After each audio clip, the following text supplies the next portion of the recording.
Hi, and welcome back to What's on Her Plate podcast. I'm your host, Jamie Easton, and this is where we tell stories of vulnerability and victory. I love today's guest. She is such a great friend of mine that we've met via social media, and now I feel like hopefully we could say the same of friends in real life. But Dani, can you please introduce yourself and tell everyone a little bit about you? Hi, everyone. I'm Dani Morin. I am a child safety advocate on social media. We'll get into how that became to be. I am newly married. Yes, she is. I have a spunky 5-year-old who is in T-ball, rookie actually. And I just gave birth to twins. They're the sweetest little girls. And I had a son who passed away, and he would have been 11 this past Friday. Wow. So life is lifing. But I have to say one thing, okay? Just hear me out. Please. When I was a little girl, I went to a mall. It was called the Ontario Mills. Okay. And there was this blonde girl singing on the stage. And there was like 10 people in the audience. It was, I don't know if it was a talent show or what. Come to find out later on, I got a CD. She gave us a CD. She signed it. And we don't know who she is. It was Jessica Simpson. Wait, what? Yes. What? But I have to say how this relates is I feel like sitting on this couch right now and like doing this podcast, I'm like in the you know what I mean? Like I'm in the beginning of your story.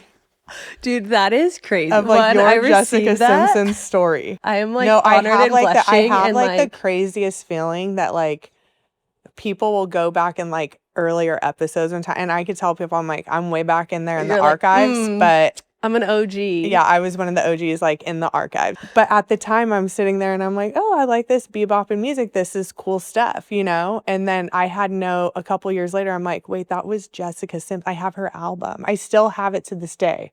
That's crazy. That she gave us 15 people in the audience at Ontario Mills.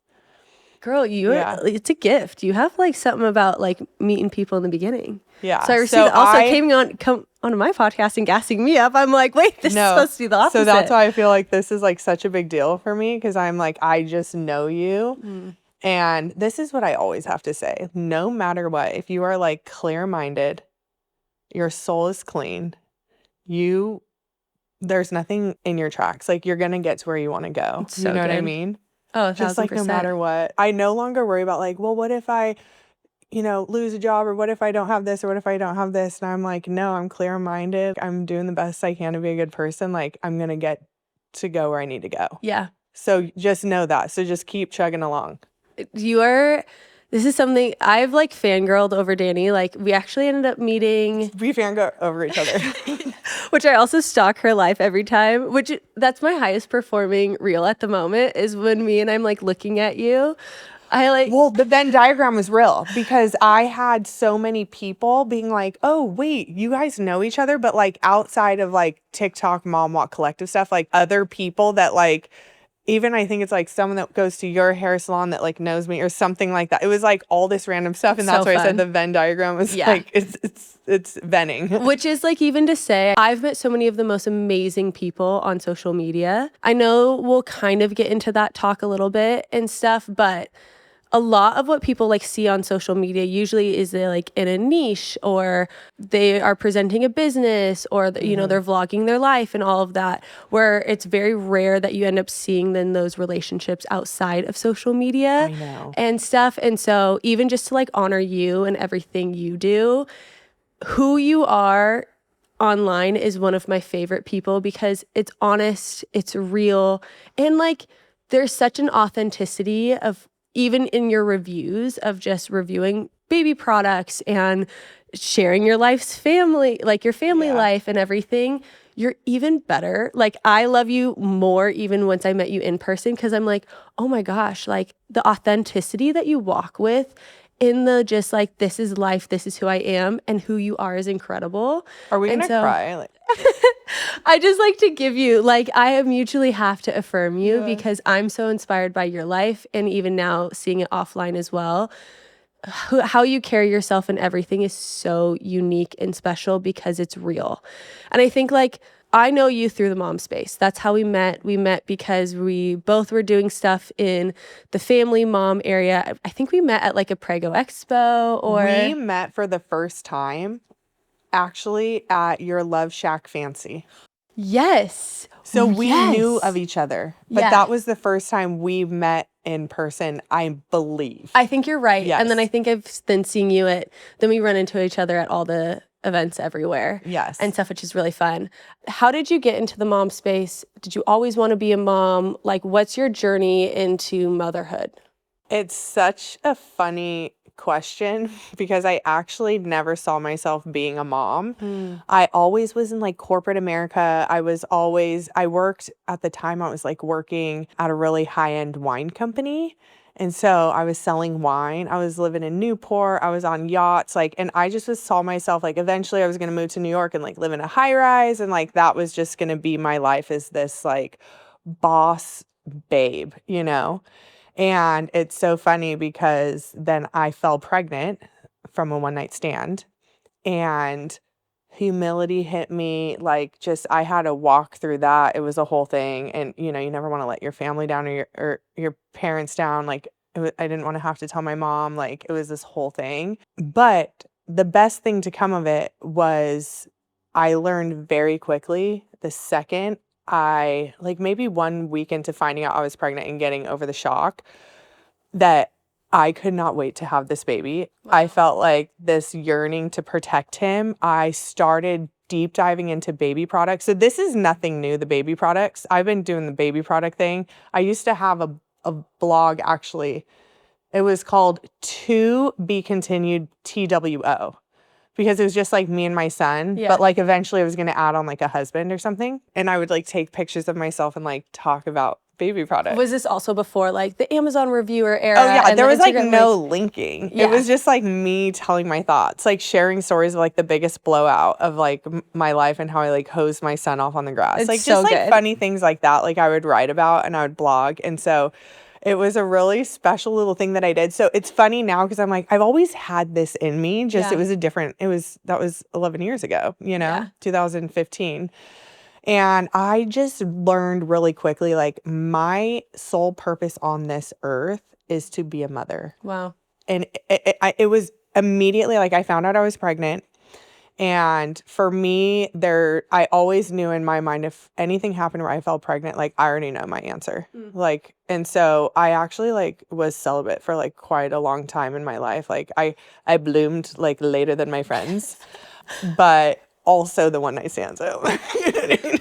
It's okay. I'm the opposite. Yeah. I was the poor influence friend who started at 15, and I was the friend that people always went to of what do I do with this? Oh, and I wouldn't even have known. I talked a big game. I would say I would talk so dirty in high school and didn't do anything. Yeah, so it's kind of funny that how it all panned out, but I just knew then I was meant to be a mother. I loved everything about motherhood. Cool. I loved the breastfeeding. I loved I was also in the age of the crunchy mom, but heavy. I was heavy on the crunch. I made my own baby wipes, and there was no regular diaper ever touching my baby's bottom. I cloth diapered.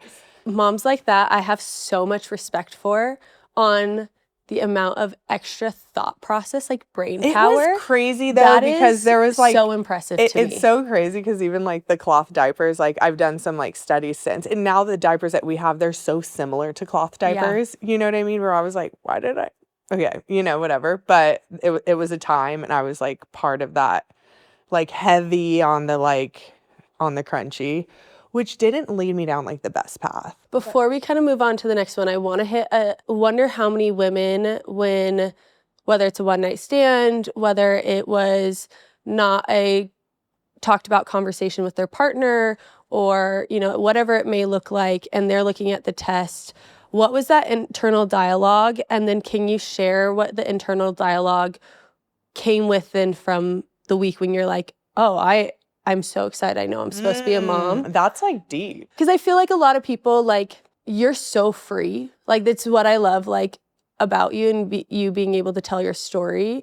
And I want, you to help people unlock, whatever that internal dialogue maybe would have been, whether it's self-shame or just thinking of oh, my reality is going to change, or, kind of thoughts that kind of came through. And then we don't have to go super, super deep, but Yeah. I would love to hear some examples of like, okay, that first week, what was a little bit of your internal dialogue? When I found out I was having a baby, and mind you, I was like almost 14 weeks. Like, I Wow. was like, yeah. And not having, also not having symptoms. No, I had, looking back on it, major symptoms. Okay. But like, I never, Yeah. I never looked into it because it's not anything that I would have even like, I'd never even had to buy a like pregnancy test before. So when I saw the positive, obviously I called my sister and she was like, oh, it's probably false. And I go, why, Jackie? She's like, because you had anxiety a couple nights ago and you took a Xanax. And I read somewhere it could give false, and I was like, no, I'm looking at all these pregnancy tests. I'm like, they're clear as day positive. Like, and so immediately the first thought, because like I said, like for me, I just was like, keeping the baby, that was just automatic. Now I got it. My biggest thing is like, how do I tell my mom, like she's going to be so upset with me. This is like I'm humiliating my whole entire family. My town's going to find out, like this town that I'm in here now with all the people that I love, like everyone's going to find out and I'm going to be that girl. And like, that was going through my head. And so I called at my mom. I thought how my mom was going to react. Like, so I went through all the scenarios of like what she's going to say. And I like called at my mom and I was like, I'm pregnant and I'm like crying. And she's like, okay, ask all the questions. Like, I didn't know you were dating somebody. And I'm like, I wasn't, like it's somebody that I kind of knew. Like, it was like a whole thing. And my mom just kind of took a pause and she was like, I need to just like get my thoughts together real quick. And I'm like, oh my gosh. And so she just like called me back and she's like, you're going to be the best mom. Wow. Oh my God.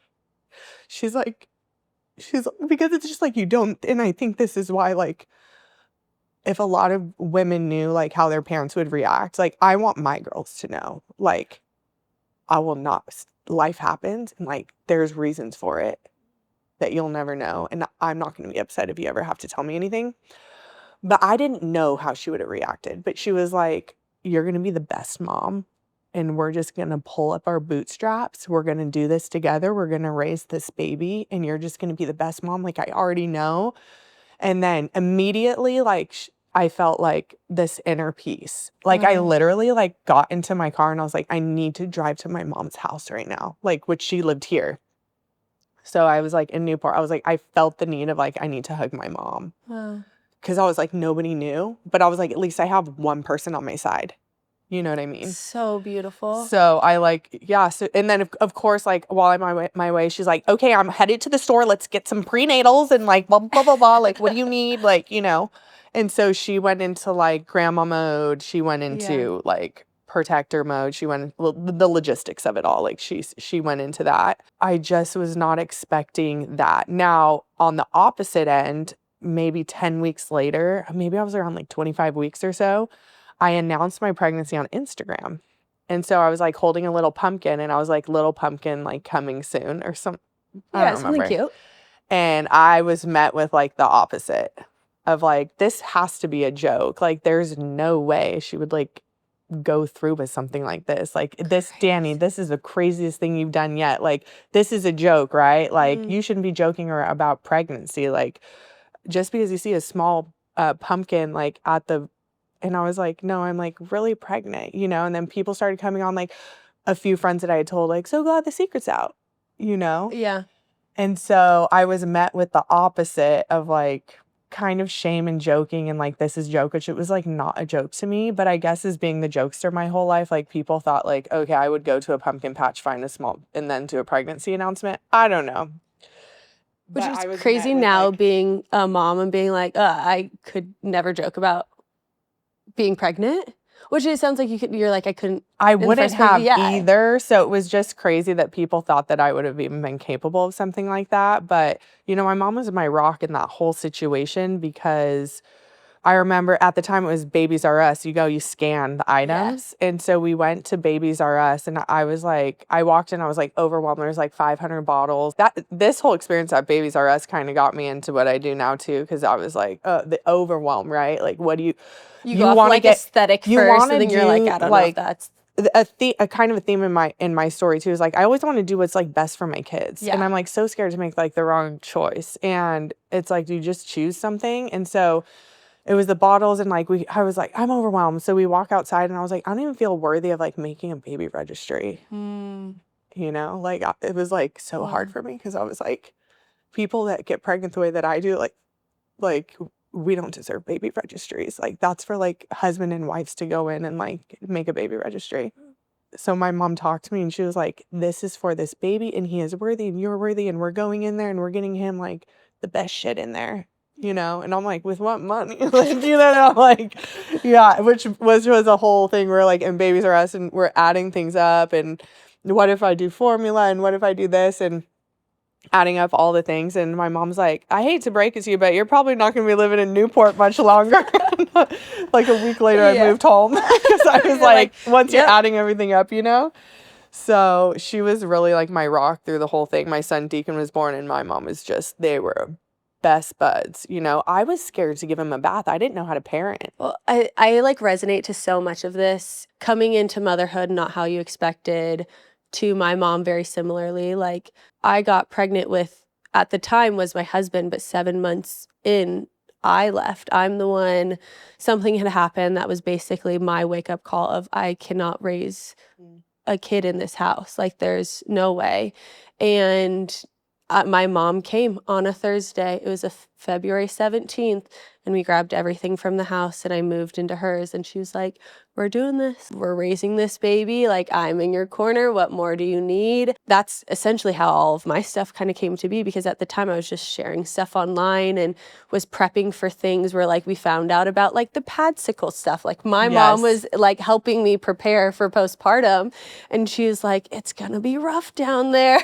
Like we gotta like witch hazel and aloe and everything. And so then like she started helping me then in my whole journey. And I don't know if it made you look at your mom differently, but my parents got divorced when I was in high school, and I didn't like comprehend that my mom was a single mom then. And like now then coming into motherhood as a single mom, seeing what my mom has done, seeing too, like same, Lincoln and her, if we're in a room and he has to choose, that kid is picking grandma. I feel like Rhett would too, still, he would also. I'm like, you know, but I'm so thankful for it because she still mothered me. And like, that was like the most beautiful part. They have to like, mother us while we learn how to mother our children, which is wild. But there's something to say about like, you just need one person at your table. You know, not to pun the podcast.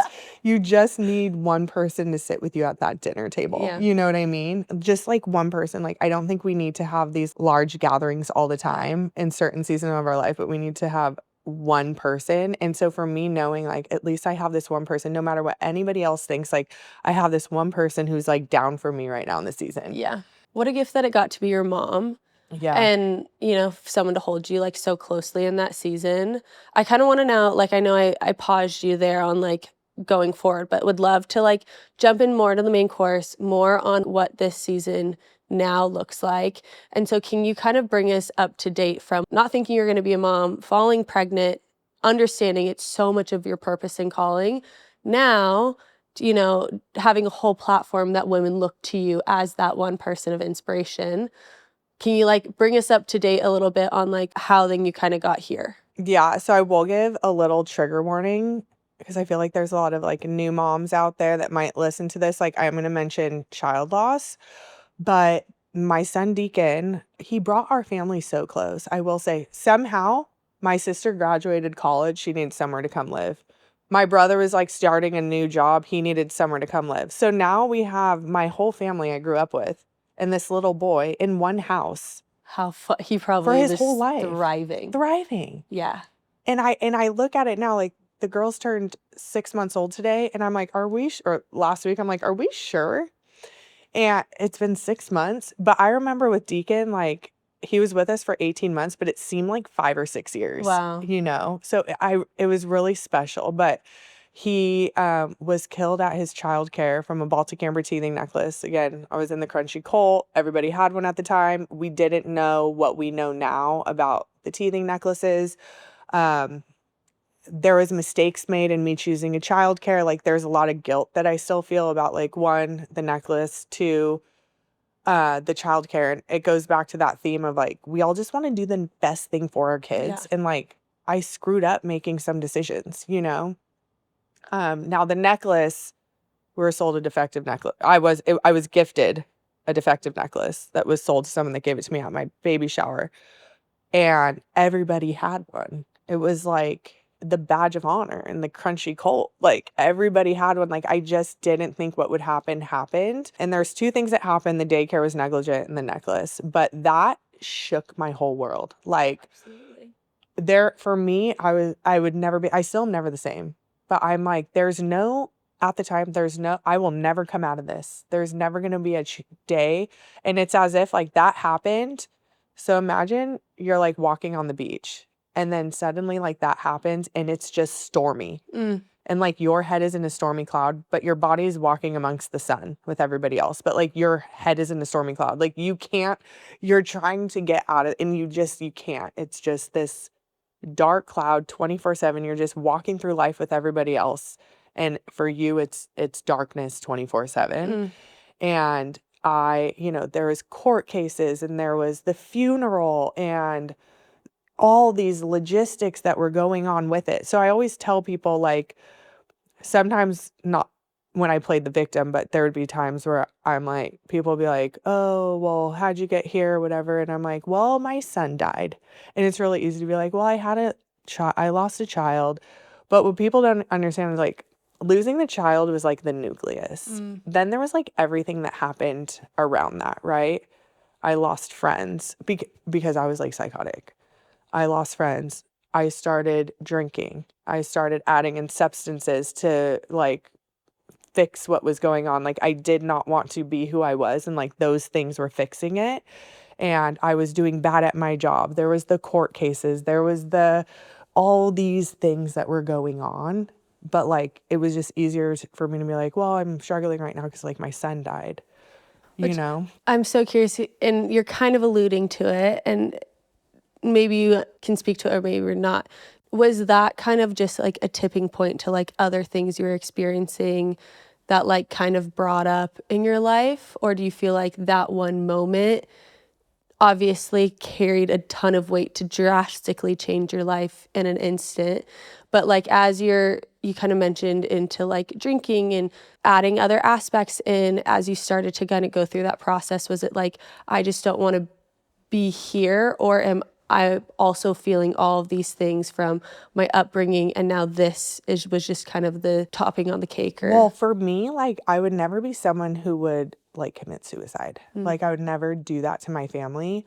But my dad was an alcoholic and he died from alcoholism. And so I was like, I know there's a way if I drink enough, I just won't wake up one morning and like I would be fine with that. Like, just kind of like maybe go in my sleep or something. That was always like in the back of my mind. So I'm like, I'm just gonna drink now and this is who I am, and I'm gonna party on the peninsula, find me at beach ball at 3:00 in the afternoon, like, and we're gonna rage. Literally by myself, like just getting in trouble. Like it was just losing my friends, getting in trouble. I was like 250 pounds.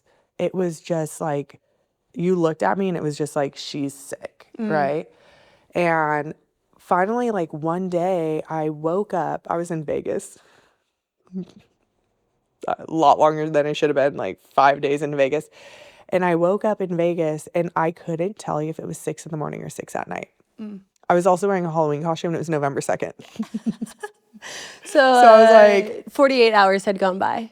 I had this like awakening of like, if I'm going to keep waking up, like this is not it. This is not the vibe.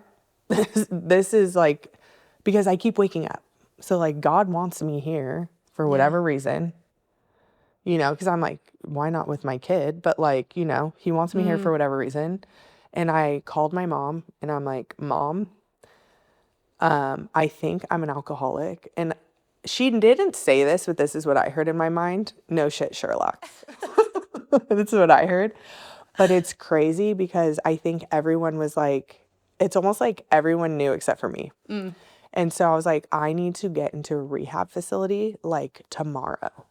And she's like, no problem. I got like 5 ready to go. Like, just come on home. We'll get figured out. Did you ever classify it in your head as like mental health, or like in that season, you're experiencing a ton of grief, but from a mental health aspect, like had you experienced mental health before then? Well, or you like kind of understood the language because your dad, or? So I feel like the mental health was just like thrown around so much that I was just like, well, I'm grieving. Yeah. And I'm drinking, but like everyone's just like, my mental health is bad. I'm like, no, it's bad because I'm like grieving and I'm drinking. Like it's like A plus B is equaling C. Yeah. That's kind of how I had looked at it. But it's funny because when we were looking at different rehabs for me to go to, my mom's like, well, she lost a child. And there was a lot of them that were like, she needs trauma therapy. And I'm like, okay, let's not be dramatic. Well, that's what I even wanted to like allude to. So they're like, she needs trauma therapy. And not all facilities offer trauma, like substance and trauma together. So I had to find a place that offered substance and trauma together. Yeah. So, because I think like one of the big things, at least in my own story, I could never imagine myself taking my own life, but I used to like say things, which looking back, I'm like, wow, I was so sad and like so lost and hurting at this time. But I was like, I'd rather be in heaven right now than be doing this. I'm like, this is just like not it. Mm-hmm. And then finally, like I had gotten in an argument with my ex-husband going to an event up in LA, and I like just had the thought of like, I could just, like it could, and that scared me to the point where then I ended up crying for like, I think it was like 7 or 8, 9 hours straight. I walked myself into a hospital and they were like, I'm sorry, but we have to 5150 You're like going in like your subconscious. Yeah. And then that's when the whole mental hospital system is like absolutely horrible. And I will do a full episode on that. But I had to advocate to get myself out because usually they 5250 you after a 5150. So 5150 is 72 hours, 5250 is 14 days after the 72 hours. And then you go in front of a judge and the judge will deem you if you're mentally sane to make your own decisions or not. We had finally connected with my neurologist. My neurologist called the hospital and was like, it's because of her brain injury. We have a brain therapy program where her dad lives, all this. So my dad flies down. I drive up with him to a brain therapy program. But I also had to agree to then also go to essentially like a rehab, but specifically for mental health. So then I went to a PHP, so partial hospitalization program for 3 months in conjunction with my brain therapy. And similar thing, they're like, oh, she's not addiction, but she's trauma. And so like I had then ended up going to like a trauma-based partial hospitalization program because they're like, what you guys have experienced is different than someone who just got handed drugs at 12 years old and, started, then using and got addicted and their life went down a different way. Well, you think you could just show up to like a program? Like, so my mom's like, no, I have 5. And I was like, well, we just need one. She's like, we got to find an opening. I'm like, well, don't you just like go, like in the movies, it's like you see them just walk up to the rehab. Like, I thought that that's how it's going to be. And then they're like, well, you actually have to wait till like the 6th to come in. And my mom's thinking like, how am I going to get this girl like you're like 4 there? days Because she wants to go now, but things could change, you know? It's just, I don't know what came over me for me. I was just like done. I was like you know what I needed? A reset. I needed like a reset. And I came in and they're like, phones, computers, this, that, here's a book. And I'm like, oh my gosh. But I did 30 days and I was like, we're just scratching the surface. And so then I did I missed like all the holidays and everything I did. But the crazy thing about treatment too is you realize like your story's not the worst one. And that's like crazy. Like, oh my gosh, just like young women, older women, just like the things that they've seen, the things they've been through, where they've lived, what they've had to do to like get to the next day. And like suddenly like the worst thing that ever happened to me was like perspective. I mean, it's crazy. And they're looking at me like, oh my God, you lost a child. And I'm like, but this happened, Yeah. It's wild people stories. Well, let's even talk about perspective. I mean, now you have 3 beautiful children and stuff that are here with you. You just had twins. That alone is the craziest mind. Like, I cannot even comprehend a night with twins, 24 hours with twins, like the whole process. What, like, kind of now you've done motherhood in 3 very different journeys and stages and everything. Can you give us a little on the different perspectives of what as each child came, what it was like, and then kind of then the perspective now on, you mentioned, you only need one seat at the table. What has it been like now in this season? Yeah, so that's interesting. I have to say this one thing. I'm going to briefly mention my son Rhett's pregnancy. But I have to say that, when I got into rehab and I'm like, I had to exit rehab, then you have to go to real life. And I was living on the peninsula. So I'm like, you're putting me back in the devil's playground? Like, and if you people want me who to don't know, Newport Peninsula. You're either sober or you're alcoholic. Yeah. I moved to the peninsula when I moved to Orange County, and I got off the airplane from Australia. My mom picked me up at LAX. We were living on 43rd Street. And I was 40.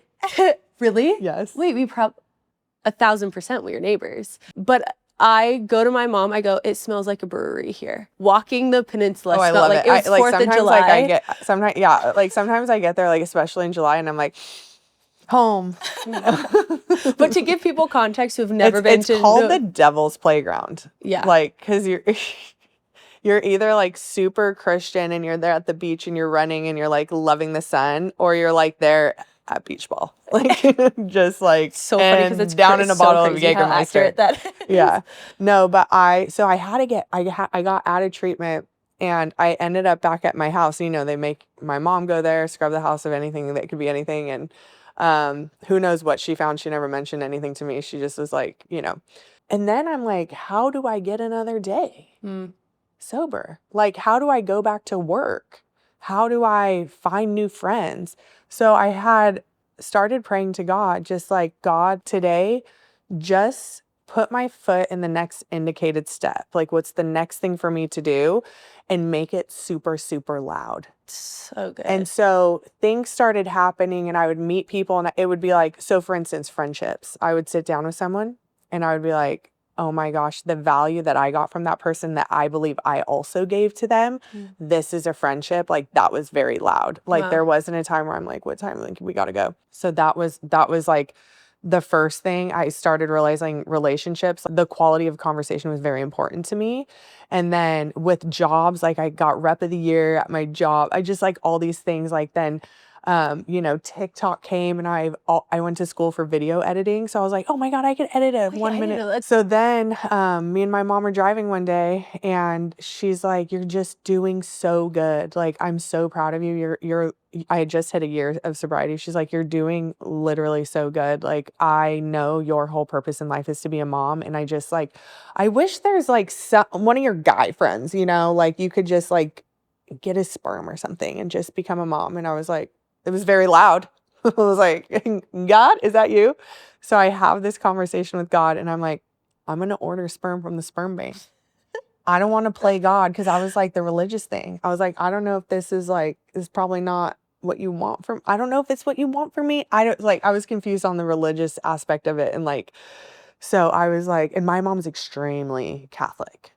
And so I'm like, God, I'm going to do this for 3 months. I'm going to try 3 times. If it does not work, and I was dating and stuff, and I was like, miserable. I was like, if it does not work, I will take that as like, this is not what I should do. So you're supposed to do 2 vials every month. Okay. But I was like, well, I've never done it before, so I'll just get 1 vial. So I did 1 vial. I got pregnant with my son, Rhett. First try. Miracle. So I was like, thanks God, because seriously, it was starting to add up. But I would have stopped. I wouldn't have tried past the 3 months. Like, I'd had this conversation. I got pregnant right away. So I called my mom and like that conversation was so much different. Wait, real fast, can I tell a story on a sperm bank? Yeah. I met this mom in New York and she was just like, I know my purpose in life is to be a mom. Had a conversation with someone and it just clicked for her and she's like, I'm gonna go to the sperm bank. She had her daughter there with her and she leans to me and she goes, do you want to see how I picked them? And so like she gave me her whole inside scoop on how like they did all of these different testing and it gave her like 36. And then she goes, I just picked who I thought was hottest. And then see, I didn't see pictures. Wow. No, because I went anonymous. Wow. Yeah. So I'm a carrier for the cystic fibrosis gene. Okay. So it eliminates, I So it assume, eliminates. probably. I mean, when I tell you, they do more tests, you know more about these donors' lives Well, than you know about your own family. well, Like, that's what she was even that's saying. what's She was crazy. You know, like, that their downline and everything, like, yeah. it's wild. And so it's crazy because I went for someone that had no previous pregnancies. The people that have the most pregnancies, their sperm costs more because it looks like successful. Oh, interesting. But I was like, well, I don't want all these siblings running around, so I'm going to go with one that has none, you know? So then probably So made I'll less just smaller. buy his out, you know? Oh, did you? So, yeah. Anyways, I did it at home, just like turkey basted, and got Every pregnant time you say that, I think it's so funny. right away. And, you know, I shared it on social media. Yeah. Everyone, and it's funny because when I shared it on social media, I had been researching and like looking into it, and like it was everything I could think of 24 hours a day, all the time. So when I shared it on social media, I was like shocked at how many people were like, that this was crazy. I'm like, it really is. But I remember when my mom said it in the car, I'm like, psycho. Like, of course it's crazy. But when I shared it, I was like, and the internet went wild over it. I Oh, was like, 1,000%. it's not that crazy. And I was like, no, actually, it's pretty crazy. Yeah, it's pretty wild. But, you know, I had my son Rhett. He's nothing like my son Deacon. They're completely opposite kids. But I mean, he healed a part of me I didn't even like. I mean, he's like my best friend. Come He's just on. like the cutest freaking kid. And just such a, you know, and then it was COVID and there was nothing to do but me and him hanging out on the beach. Like, sometimes I look at you guys, you and your son on the beach, and I'm like, oh my God, I miss it. Cause it was like, you know, there's like a bit of serenity that happens in There Orange is. County. We talk about the Oh, Devil's Playground, but on the opposite end, there's a lot of serenity in Orange yeah. County. And so I'm like, I miss those times, but it was just like such a good time, and having him and like getting to mother again. And like, I could just see Yeah. my mom in the background, like watching me push it. And then this is what's funny. My mom, she sold her house. It was COVID. They couldn't do short-term rentals. So she gets the guy like a couple doors down from me to like rent her his short-term rental for Great. like a year. And then she once again helped me raise another baby. Which you're like, amen. Thank you, Mom, for mothering Yes. me again and Yes. coming in. And then it was time that, you know, I started a business. Everything was falling into place. So I still had my corporate job. I started a business. Still praying the prayer? Still praying the prayer. Okay. I'm every single day. I still do it every single day. Like, I did it before I came here, but I'll say it differently. Yeah. Like, let me say what's supposed to come out today and just make it loud. Come on. Not to shout in the microphone. Anyways, I bought my first home in Fontana. Yeah, you did. And then I bought it. It's not this house. I bought that house, and it had an attached apartment. So I moved my mom in with me. Brilliant. My brother lived down the street, so we raised our kids together. Amazing. And then I had that clothing brand, and I needed a model. And this girl comes over, and she sets me up with my husband. Shout out, friend. Yes, shout out, friend. Her mom found us this house. We owe them a Fleming's dinner. But anyway, so then I met my husband. We got married within a year of knowing each other, and we had basically a honeymoon twins. Like, everything just like, Which I mean, do either of you have twins in your bloodlines? his dad is an identical twin. Well, okay, so turn of events, and I've never said this before. Okay, Rhett was a twin.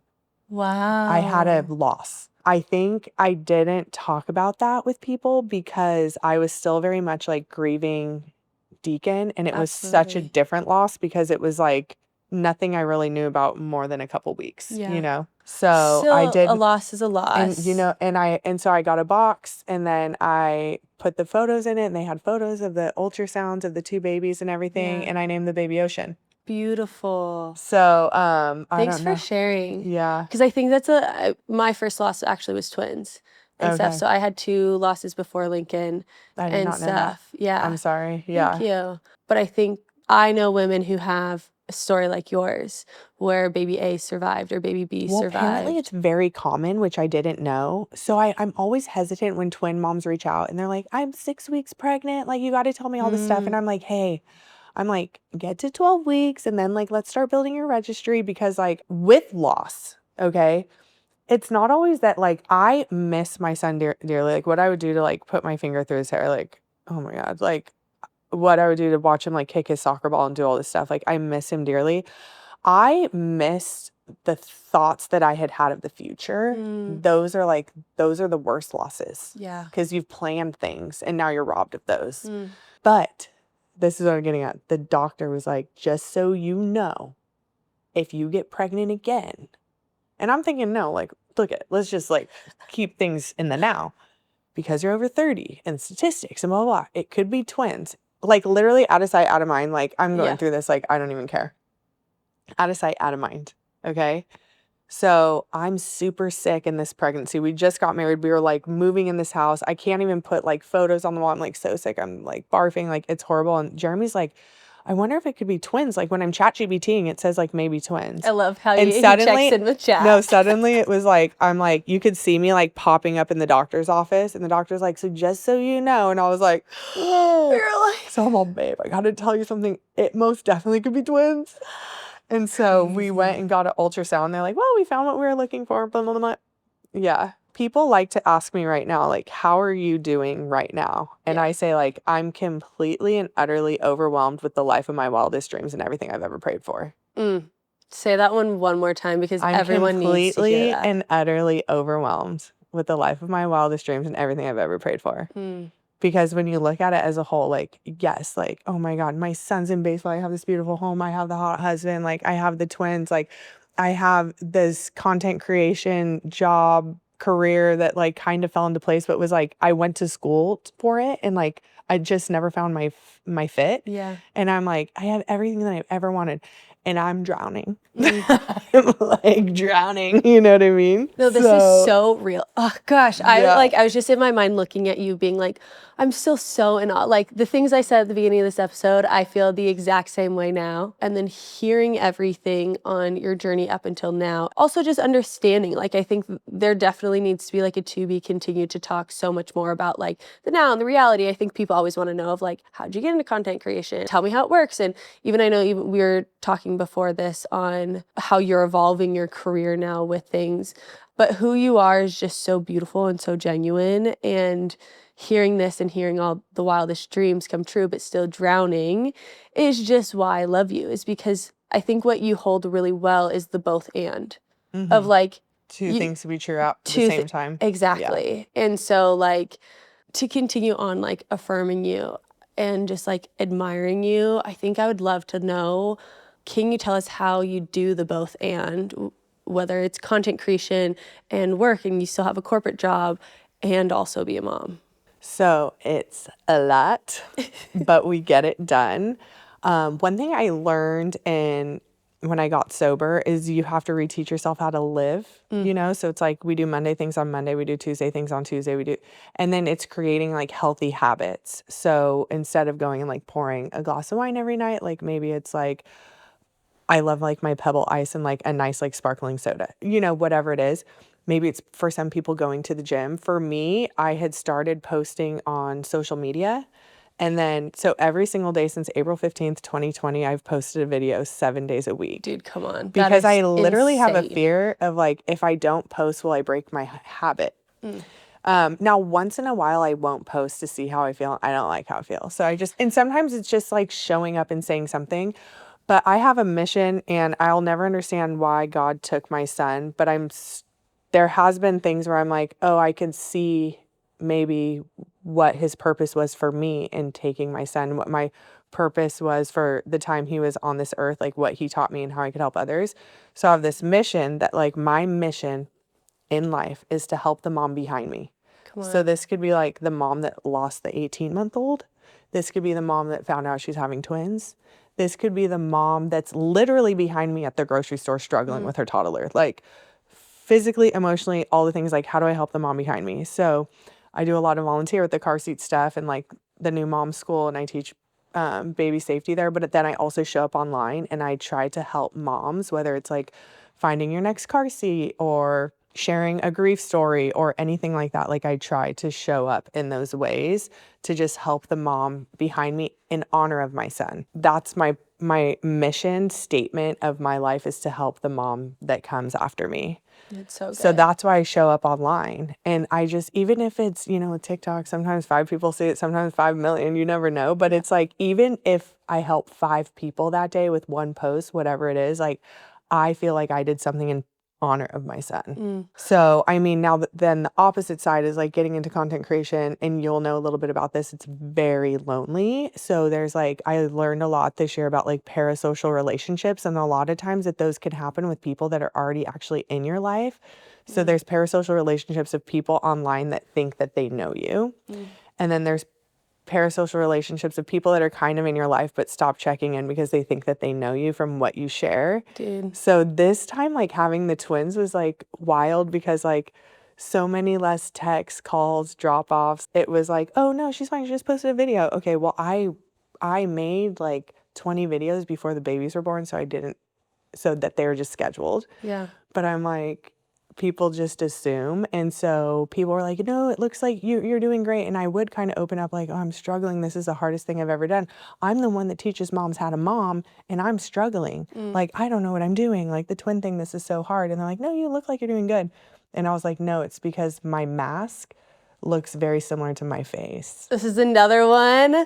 You gotta say it again. So my mask looks very similar to the face. So like, to my face. So like this thing that I'm putting on every day, like this is me, but like it's a mask, you know, like it's, you know, I'm doing my job. I was going to say it's the job. You know, I work with a lot of brands and they pay a decent amount of money. So do I cry on camera while I'm like putting together a wagon? You know what I mean? Yeah. No, I like pull my bootstraps up. I take the hour. I have my media assistant come over. We film stuff. I'm crying because I can't figure out the wheel and I don't know where the basket's at and where's the canopy, and like, you know, the car seat doesn't fit appropriately and I got to get a different car to put it in. It's all the things. And then we figure it out and I edit it and I post it, and it's called editing, right? Yeah. And then no one has any idea of the BTS, of the behind the scenes. Or even what's your life is once you put the phone down. Yes. And that's the other part too, is like we share what we want to share. And like you said, as a job, you're not going to share things that have possible, maybe sometimes we do, that have possible risk. But if we're, you know, sharing things that, one, you don't want people's opinion on, two, are vulnerable and are made for your tight circle, you know, and maybe that's a moment of your life, but it's not your identity. And I feel like even social media creates these things that then it makes it your identity, and this is who you are, and this is what you're known for. And then I'm the mom that's like the mom with like postpartum depression, which I'm like, I don't think that I'm like as depressed as I am. Well, maybe my OB would like, you know, as I am overwhelmed. Yeah. You know, for the most part, like I'm like super happy, but there are times, especially earlier on, like I don't really remember the first 12 weeks of my baby's life. Like I was posting their thing today for their half birthday. I'm like, no, I don't remember that. Like it's crazy because it's just like, you know, you just got to get them, keep them alive another day, you know? So check in with your content creator friends. Yeah, please. Yeah. And like even check in with your content creator friends, but like call them. You know? Call them, show up. Show up. Yeah, a text goes such a long way. Yeah. This has been one of the most enjoyable conversations. You're incredible and amazing. Oh my gosh, I love you. No, I love you. Like, you're just so cool. Can you leave everyone with a word of encouragement that as they exit this, they're like ending their run, they're finishing in the car, maybe they're doing dishes right now. If you can speak to someone and give them something, what would you want to leave them with? I think that everybody has something in their mind of like, I wish that there was this part of me that this past I didn't have, or this part of me, or this, I'm acting this way lately, or I'm like doing this and there's shame.